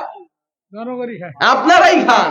নিজের ফ্যানের বাতাস নিজেরাই খান, এটা কিন্তু আল্লাহর কাছে পৌঁছে না। মসজিদে টাকা দেন, ইট দেন, এই ইট দিয়ে মসজিদ তৈরি হয়, সেখানে সালাত আপনারাই পড়েন, আল্লাহর কাছে এইটা পৌঁছে না। আল্লাহ শুধু দেখতে চান আপনার অন্তর। তাই আমি আজকে দেখতে চাচ্ছি আবু বকরের মতো অন্তরালা মানুষ কারা আছে এই জাদুত্তাইরে। এই জাদুত্তাইর একটি মহিলা মাদ্রাসা, আমি আশা করছি এটি একটি সালাফি আকীদার মাদ্রাসা। এখানে নির্ভেজাল কোরআন এবং সহিহ সুন্নাহর মানে সুন্নাহ ভিত্তিক লেখাপড়া করানো হয়। একে তো বাংলাদেশে মহিলা মাদ্রাসায় কম, তার উপরে সহিহ আকীদার মহিলা মাদ্রাসা আরো কম। আপনাদের জাদুত্তাইরে দুইটা মাদ্রাসা, রহমানিয়া মাদ্রাসা আর এই ইসলাহিয়া মহিলা মাদ্রাসা, আমার ওস্তাদ এনায়েতুল্লাহ ওস্তাদি পরিচালনা করছেন। আপনারা এই মাদ্রাসার দিকে সকলেই সুনজর রাখবেন এবং এই মাদ্রাসার জন্য আজকের এই প্রোগ্রামে আমার হাতে সর্বপ্রথম একটা মোটা অঙ্কের দান দেখতে চাই। আল্লাহর কাছে দোয়া করব, আবু বকরের সঙ্গে হাসর হবে ইনশাআল্লাহ, উমারের সঙ্গে হাসর হবে। সর্বপ্রথম কে আছেন মদ্দে মুজাহিদের মতো সামনে গিয়েছে, আমার হাতে বড় একটা নোট দিতে পারবেন, প্রাণ খুলে দোয়া করব। শুনেন, আজকের এই মাহফিলে সর্বপ্রথম যে ব্যক্তি দান করবে, সর্বপ্রথম আল্লাহ যার দান কবুল করবে, এরপরে যত মানুষ আজকে দান করবে সবাই দান করে যত সওয়াব পাবে, প্রথম ব্যক্তি সমপরিমাণ সওয়াব পাবে। সুবহানাল্লাহ বলেন। তাই আমি দেখতে চাচ্ছি কে আছেন সর্বপ্রথম আল্লাহকে সাক্ষী রেখে আল্লাহর জান্নাতের আশায়, আল্লাহর সন্তুষ্টির জন্য আমার হাতে একটা বড় নোট তুলে দিতে পারবেন। লিল্লাহি তাকবীর। আমার শ্রদ্ধাভাজন বড় ভাই হাফেজ আসাদুল্লাহ ভাই নগদ 1000 টাকা, বলেন মারহাবা। কি নাম ভাই? আরশাদুল ইসলাম ভাই নগদ 500 টাকা, জোরে বলেন মারহাবা। আল্লাহ আরশ মহল্লা থেকে তাকায় দেখো, রব্বুল আলামিন আনারুল ইসলাম নামে আমার এক ভাই নগদ 500 টাকা, জোরে বলেন মারহাবা। আল্লাহুম্মা সাল্লি আলাইহি আল্লাহুম্মা বারিক আলাইহি। আল্লাহ সর্বপ্রথম আমার হাতে হাফেজ আসাদুল্লাহ ভাই 1000 টাকা দিল, আল্লাহ দান তার কবুল ও মঞ্জুর করে নাও। আল্লাহ শফিকুল ইসলাম ভাই, মানে ভাই যার বাড়িতে ছিলাম, শফিকুল ইসলাম ভাই 1000 টাকা দিলে হয়, বা ওনার বাড়িতে ছিলাম, খুব ভালো মেহমানদারি করেছে ভাই। আর কিছু বাড়াই দেন। 2000 টাকা দিয়ে চৌধুরী আসাদ রনি চৌধুরী পাড়া থেকে 2000 টাকা, বলেন মারহাবা। ভাই আর একটু বাড়াই চাচ্ছি আপনার কাছে। আচ্ছা আর 500 টাকা বাড়াই দেন প্লিজ, এতগুলো লোকের পক্ষ থেকে, নাকি বলেন আপনারা? ভাইয়ের বাড়িতে ছিলাম, খুব ভালো মেহমানদারি করেছে, ভাইয়ের মনটা খুব ভালো। আর 500 টাকা। লিল্লাহি তাকবীর। ভাইয়ের নাম জানো কি? শফিকুল ইসলাম ভাই 1500 টাকা, বলেন মারহাবা। টাকা দিতে আসছেন না দেখতে আসছেন? ঢোকেন ভিতরে, টাকা না দিয়ে একটাও হারাই যাবে না। এই দেখেন টাকা দেওয়ার ভয় পালাচ্ছে, কেউ হারায় যাবেন না, ঢোকেন ভিতরে ঢোকেন। আল্লাহুম্মা সাল্লি আলাইহি আল্লাহুম্মা বারিক আলাইহি। আল্লাহ আমার শফিকুল ভাইয়ের দান কবুল ও মঞ্জুর করে নাও রব্বুল আলামিন। ভাই দেখতে যেমন সুন্দর, ভাইয়ের অন্তরটাও তেমন সুন্দর। আল্লাহ 1000 টাকা দিয়েছিল, আমি দাবি করলাম 1500 টাকা দান করলো। আল্লাহ 15 লক্ষ বালা দূর করে দাও, 15 লক্ষ রহম করো, করেন আমিন। মুকসিদুর রহমান 700 টাকা। ভাই আছে নাকি? 700 টাকা 30 হয়ে গেল, এটা একটু মিল করে দিলে ভালো হয়। কোথায় ভাই, কোথায়? 700 টাকা দিছে কেন? তো এটা মিল করলে ভালো হয় না? আমার দোয়া করতে একটু সুবিধা হয়। ভাই আর 300 টাকা দেন। কই মকসেদ ভাই, কোথায় আছে ভাই? আর 300 টাকা নগদ কিংবা বাকি পরে দিবেন ইনশাআল্লাহ। একটু হাত উঠে আমাকে একটু গ্রিন সিগন্যালটা দেন ভাই। কোথায়? আমি এখন চেহারাটাই দেখি নাই, উনি নগদই দিবে। দেখেন টাকা বের করে নিয়ে আসছে। লিল্লাহি তাকবীর। দানবীর দানবীর রব্বুল আলামিন আমার মুকসেদ ভাই আল্লাহ 700 টাকা দিয়েছিল, আমি দাবি করলাম আল্লাহ আরো 300 টাকা বাড়ায়া 1000 টাকা মিল করে দিলেন। আল্লাহ তুমি মুকসেদ ভাইয়ের দান কবুল ও মঞ্জুর করে নাও, জীবনের গুনাহ দূর করে দাও, ইহকালে পরকালে দান নাজাতের ওসিলা বানায়া দাও। জোরে জোরে বলেন আমিন। আলাউদ্দিন নামে এক বান্দা 500 টাকা, বলেন মারহাবা। আব্দুল আউয়াল নামে আমার এক ভাই 1000 টাকা করলো দান, আল্লাহ তুমি মেহেরবান কবুল করে নাও। ভাই রানিং মেম্বার নাকি? সাবেক মেম্বার। আচ্ছা তাই দাবি করলাম না, থাক, রানিং মেম্বার হইলে দাবি করতাম। কি নাম জানো? আইনুল ইসলাম, সাবেক মেম্বার 500 টাকা, বলেন মারহাবা। আল্লাহ মেম্বার সাহেবের দান কবুল ও মঞ্জুর করে নাও রব্বুল আলামিন। আমার হাতে যারা 500, 1000, 2000 করে টাকা দিল রব্বুল আলামিন, প্রত্যেকের দান তুমি ডান হাতে কবুল করো। কিয়ামতের দিন মিজানের পাল্লায় এর সওয়াব দিয়া মিজানের পাল্লা ভারী বানায় দিও। জোরে জোরে বলেন আমিন। ভাইরা আপনাদের ভিতর থেকে দান পাচ্ছি না। আশরাফুল ইসলাম ভাই 500 টাকা বলেন মারহাবা। আল্লাহুম্মা সাল্লি আলাইহি আল্লাহুম্মা বারিক আলাইহি। আল্লাহ আমার আশরাফুল ভাইয়ের দান কবুল ও মঞ্জুর করে নাও। রব্বুল আলামিন যে উদ্দেশ্যে দান করে উদ্দেশ্য পূরণ করো। জোরে জোরে বলেন আমিন। আসেন শ্রোতাদের ভিতর থেকে দান পাচ্ছি না বাবা। 100, 200, 500 যে যা পান একটু মাসিক দান করার প্রতিশ্রুতি দেন তো। মাসিক 100, 200 করে মাদ্রাসায় দিবেন। আকপাড়ার বাবু 500 টাকা বলেন মারহাবা। আবুল হোসেন মোল্লা সাহেবের মেয়ে 500 টাকা এবং ওনার পক্ষ থেকে 400, মোট 900 টাকা বলেন মারহাবা। আল্লাহ বাবা মেয়ের দান তুমি কবুল ও মঞ্জুর করে নাও রব্বুল আলামিন। আল্লাহ এমন বাবা মেয়েকে জান্নাতুল ফেরদাউসের উচ্চ মাকাম তুমি দান করিও। আল্লাহ বাবা মুরব্বী মানুষ, জানি না মনের মধ্যে কোন চাওয়া কোন পাওয়া। আল্লাহ শরীরটা সুস্থ রাখো, হায়াতে জিন্দেগি বাড়ায়া দাও, কবরের ফিতনা থেকে রক্ষা করিও। জোরে জোরে বলেন আমিন। মায়েরা বোনেরা একটু দ্রুত আপনারা দান পাঠান। মা আপনাদের দান একটু দেখতে চাচ্ছি। চৌধুরী পাড়ার সকাল নামে এক ভাই 1000 টাকা, জোরে বলেন মারহাবা। আল্লাহ দান কবুল করে নাও। মায়েরা বোনেরা একটু দ্রুত দান পাঠান। টাকার পয়সা না থাকলে হাঁস মুরগি পায় রসি লাগান। মহিলাদের ওখানে লোক আছে, যদি টাকা থাকে টাকা দেন, না থাকলে হাঁস মুরগি দেন। দেন অন্ধ ছেলেটা আল্লাহ, আল্লাহ আমার অন্ধ ছেলেটা আল্লাহ আমার দৃষ্টি প্রতিবন্ধী এক ছোট ভাই আল্লাহ 20 টাকা করলো দান, মায়ের জন্য দোয়া চায়। আল্লাহ জানি না মা দুনিয়ায় না কবরে আছে, দুনিয়ায় থাকলে হায়াত বাড়ায়া দাও, কবরে থাকলে কবর জান্নাত বানায়া দাও। আমি মিল্টন ভাই 500 টাকা, জোরে বলেন মারহাবা। আল্লাহ দান কবুল ও মঞ্জুর করে নাও রব্বুল আলামিন। যে উদ্দেশ্যে দান করে উদ্দেশ্য পূরণ করো। জোরে জোরে বলেন আমিন। কি নাম? আজিজা রহমান 500 টাকা বলেন মারহাবা। টাকাও দেন না মারহাবা কয় না, কেমনটা লাগে তাইলে? জোরে কোন মারহাবা। লিল্লাহি তাকবীর। আল্লাহ আজিজা রহমান নামে এক ভাই 500 টাকা দিল। আল্লাহ দান কবুল করে নাও আমিন। আলামিন আমার নামে নাম, এত সুন্দর নাম কোথায় আছে নাকি উনি? আলামিন ভাই কোথায়? একটু মুসাফা করে যাবেন। আলামিন ভাই 500 টাকা। আল্লাহ তুমি দেখছো, ফেরেশতা দিয়া লেখছো, দান কবুল করে নাও। রমজানের 200 টাকা কালকে যখন দিবে আর 100 টাকা ধরেই দিতে কইেন, 300 টাকা দিতে কই। রমজান আলী ভাই কই? 300 টাকা ইনশাআল্লাহ 300। লিল্লাহি তাকবীর। আল্লাহ আমার রমজান আলী ভাই আল্লাহ 300 টাকা দিয়া তোমার নবীর ঘর মাদ্রাসা বানায় দিতে চায়। আল্লাহ রমজান আলী ভাইয়ের দান কবুল করো। আল্লাহ জানে মালে বরকত দাও আমিন। মাসিক 100, 200 করে মাদ্রাসায় দিবেন এমন কেউ আছেন কি? শোনেন, ধারাবাহিক দান, আমল যদি ছোট হয়, ধারাবাহিক আমলকে আল্লাহ বেশি পছন্দ করেন। মাসিক দিবেন। সাবু ভাই 500 টাকা বলেন মারহাবা। কিছু বলছিলেন মনে হয়? জি আমি মাসিক দেই আর কি। ও মাসিক দেয় উনি। আচ্ছা মাশাআল্লাহ। আর কেউ আছেন এমন মাসিক 100, 200 করে এই মাদ্রাসায় দিবেন, কিংবা ধানের খন্দে খন্দে আধা মণ 1 মণ করে ধান দিবেন?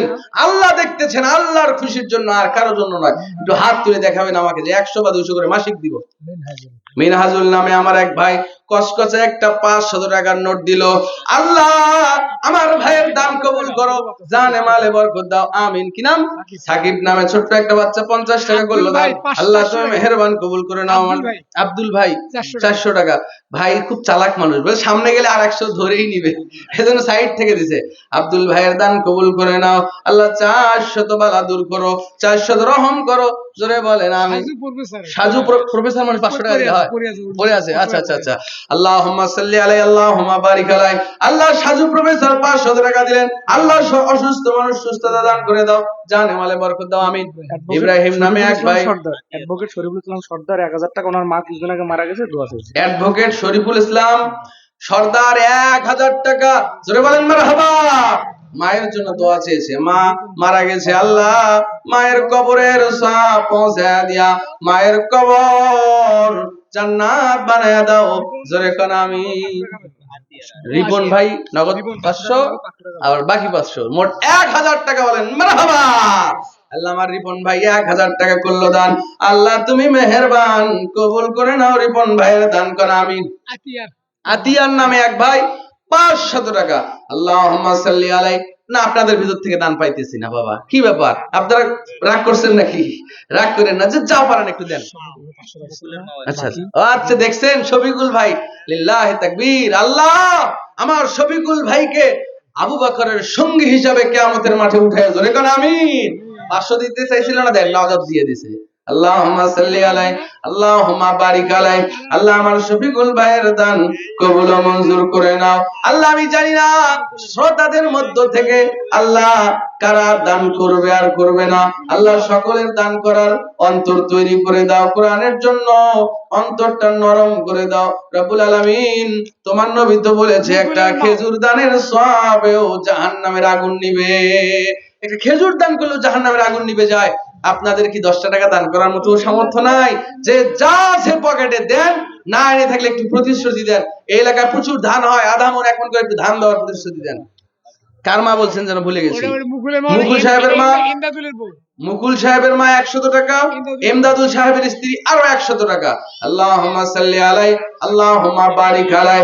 আল্লাহ আমার 2 মায়ের দান কবুল ও মঞ্জুর করে নাও। মায়েদের ভিতর থেকে তেমন দান আসতেইছে না, মায়েরা আপনারা একটু দ্রুত দান পাঠিয়ে দেন। এমদাদুলে 500 টাকা বাকি, এমদাদুল নামে এক ভাই 500 টাকা, জোরে বলেন মারহাবা। আল্লাহ আমার শ্রোতার মধ্য থেকে আল্লাহ আমার খোকা ভাই 100 টাকা দিল, আল্লাহ তুমি 100 টাকার দানকে বিশাল আকারে কবুল করে নাও। আমি আরে 600 ভাই, মুকুল ভাই কোথায় ভাই? 100 ফেরত নিয়ে যান, না হয় আর 400 টাকা বিল করে দেন। কোথায় আছে নাকি মুকুল ভাই? নাই না? মুকুল ভাইয়ের সাথে সাক্ষাৎ হলে বলবেন হুজুর আর 400 দাবি করছে, যদি না দেয় আগামী বছর মাহফিলে আমি দেব। আল্লাহ আমার মুকুল ভাইয়ের দান কবুল করো। আল্লাহ সুরাইয়া নামে আমার এক মা আল্লাহ 100 টাকা দিল, আল্লাহ তুমি দেখছো ফেরেশতা দিয়ে লেখছো, দান কবুল করে নাও। কিয়ামতের দিনে ছোট্ট দানের সওয়াবকে বিশাল আকারে মিজানের পাল্লায় দিয়া মিজানের পাল্লা ভারী বানায়া দিও, আমিন। বাবা শ্রোতাদের ভিতর থেকে আর কেউ কিনা একটু দাঁড়ায় শুধু বলেন তো দেখি, কোন ব্যক্তি আছেন আবু বকরের মতো অন্তরালা, দাঁড়ায় শুধু হাত দেখাবেন আমি 500 টাকা দিব, নগদ কিংবা বাকি? একটু হাত দেখান। সদরুল সাহেব, সদরুল সাহেব 500 টাকা বলেন মারহাবা। আল্লাহ দান কবুল করে নাও। ওস্তাদজি আর কিছু লাগবে না? ইট সিমেন্ট এগুলো কিছু লাগবে না, কি বলেন? ইট লাগবে, সিমেন্ট লাগবে। এই লোকগুলো সব সিমেন্ট দেওয়ার জন্য বসে আছে, বলে সিমেন্ট করে এখন দেওয়া লাগছে, সিমেন্ট দোকান থেকে বাকি এনে দেওয়া যায়। আসেন 1 ব্যাগ 2 ব্যাগ করে সিমেন্ট দেন। 500 টাকা আর আধা মণ ধান। আয়ুব আলী সাহেব 500 টাকা এবং আধা মণ ধান, জোরে বলেন মারহাবা। আল্লাহ আমার ভাইয়ের দান কবুল করে নাও। আল্লাহ জানে মালে বরকত দাও, ফসলে বরকত দাও, মনের আশা পূর্ণ করে দাও, জোরে জোরে বলেন আমিন। রেজাউল নামে আমার এক ভাই 500 টাকা দিল, আল্লাহ তুমি দেখছো ফেরেশতা দিয়ে লিখছো, রব্বুল আলামিন রেজাউল ভাইয়ের দান কবুল ও মঞ্জুর করে নাও। যে উদ্দেশ্যে দান করে উদ্দেশ্য পূরণ করো, আল্লাহ জান্নাতের মেহমান হিসেবে কবুল করো, জোরে জোরে বলেন আমিন। মায়েরা জাগ, বোনেরা জাগ, তোরা না জাগিলে কে জাগিবে আর, তোরা যে অর্ধেক ভাগ। দেখি এই এলাকায় মায়েরা প্রচুর হাঁস মুরগি পালন করে, একটা মুরগি পাঠান তো মা। মুস্তাফিজুর রহমান আব্দুল মাওলানা, মুস্তাফিজুর রহমান আব্দুল মাওলা 500 টাকা, জোরে বলেন মারহাবা। মায়েরা বোনেরা একটু দেখি, হাঁসের ডিম তো বহুত খাইছেন, মুরগির থেকেও ডিম বহুত নিছেন, এবার আল্লাহর রাস্তায় একটা মুরগি দেন। দেখি কোন মায়ের মুরগি আজকে আল্লাহ কবুল করে। কি নাম? বাবুল মিয়া নামে শ্রোতাদের ভেতর থেকে আল্লাহ আর এক ভাই 500 টাকা দিল, আল্লাহ তুমি 500 টাকার দানকে 5 লক্ষ টাকার দান হিসেবে কবুল করো, জোরে কোন আমিন। আচ্ছা রুমাল ভিতরে চলে গেছে ভাইরা আমার, যার পকেটে যা আছে লজ্জা নয় ওই রুমালের ভিতরে দিয়ে দেন, আবার বিড়ি সিগারেটের প্যাকেট থাকলে দিয়েন না। নুরুল ইসলাম সাহেব 500 টাকা বলেন মারহাবা। আল্লাহুম্মা সাল্লি আলাই, আল্লাহুম্মা বারিক আলাই। আল্লাহ আমার নুরুল ইসলাম ভাইয়ের দান কবুল ও মঞ্জুর করে নাও রব্বুল আলামিন। যে উদ্দেশ্যে দান করে উদ্দেশ্য পূরণ করো, জানে মালে বরকত দাও, জোরে জোরে বলেন আমিন। আমিন আমিন আল্লাহ আমিন। দানকারীর জন্য আল্লাহ বেহেশতে ও জামিন। আরাফাতের নানা 2000 টাকা, আরাফাতের নানা 2000 টাকা বলেন মারহাবা। আল্লাহুম্মা সাল্লি আলাই, আল্লাহুম্মা বারিক আলাই। আল্লাহ আরাফাতের নানার হায়াতে তয়্যিবা দান করো রব্বুল আলামিন। যে উদ্দেশ্যে দান করে উদ্দেশ্য পূরণ করে দাও, জোরে জোরে বলেন আমিন। শিপন 100 টাকা, সিমেন্ট দেওয়ার মতো কি কেউ নেই বাবা? এখন তো দিতে হচ্ছে না, যখন কাজ শুরু হবে দিয়ে যাবেন। 1 ব্যাগ 2 ব্যাগ করে একটু সিমেন্ট দেন, যাদের ধান আছে একটু আধা মণ 1 মণ করে ধান দেন। আসেন একটা ব্যাগ করে সিমেন্ট দেওয়ার একটু প্রতিশ্রুতি দেন, হাত উঠে শুধু আল্লাহকে সন্তুষ্ট করার জন্য, আর কারোর জন্য নয়। চৌধুরী পাড়া থেকে 200 টাকা দিলে হয়? চৌধুরী পাড়াটার একটা মান আছে না? গোলজার ভাই কোথায়? চৌধুরী পাড়ার গোলজার ভাই আর 300 টাকা মিল করে দিবেন ইনশাআল্লাহ, পরে দিবেন। আল্লাহ আমার গোলজার ভাইয়ের দান কবুল ও মঞ্জুর করো। আল্লাহ শ্রোতাদের ভিতর থেকে আমার আরেক ভাই 200 টাকা দিলেন, আল্লাহ তুমি দান কবুল করে নাও, ইহকালে পরকালে জান্নাতের ওসিলা বানায় দাও, জানে মালে বরকত দাও। জোরে জোরে বলেন আমিন। 500 1000 আর 2000 এর দোয়া কি এর থেকে ভালো হয়? 5000 টাকা একজন দিয়ে বলেন দেখেন দোয়া কারে করে। এক গোলদারে 100 টাকা গোলদার। গোলজার নামে এক ভাই 100 টাকা। কি ভাই দাঁড়ায় আছো, একটু আসো না ভাই, সামনে আসো, 1 ব্যাগ করে সিমেন্ট দাও। যুবক ভাই যারা আছেন 1 মাসের মোবাইল খরচ দাও তো দেখি ভাই। আল্লাহকে